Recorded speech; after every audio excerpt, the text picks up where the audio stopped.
Hello, it's time for another episode of Discipleship Today. My name is Bob Benson. I pastor Christ Lutheran Church in Bemis Point. We've been talking about discipleship and what it means.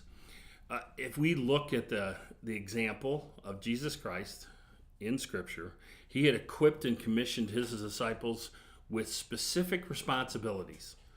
First and foremost was to preach the gospel. That's Mark 3:14. And to do ministry.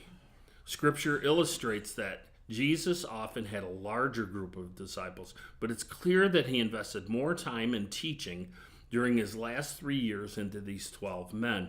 Jesus desired not only to have his disciples, but to have about him men who might train to be disciple-making disciples. Jesus lived out daily life with his disciples, eating together and doing ministry. They lived by his example. They wanted not only to be like him, but they wished to be exactly like him. Now that's a pretty heavy mantle for anyone to carry. But we don't disciple to ourselves.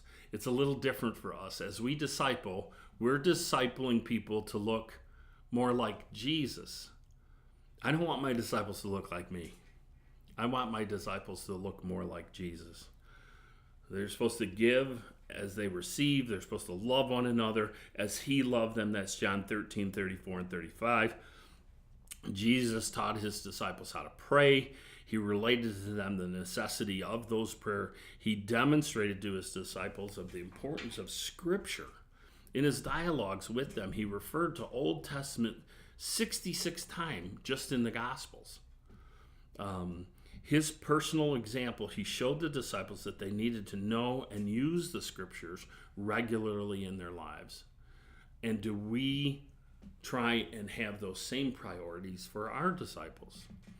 Do we know enough Scripture that we can quote Scripture? Do we often use it as we're discipling so that they get the idea that the Scriptures are important? I would challenge you to make the Scriptures paramount in your life and speak Scripture whenever you can. The words of God are a blessing to God's people, and that's the way we need to look at them. But they are also an encouragement to others as we walk out our lives. So for Discipleship Today, my name is Bob Benson. Thank you for taking the time to watch.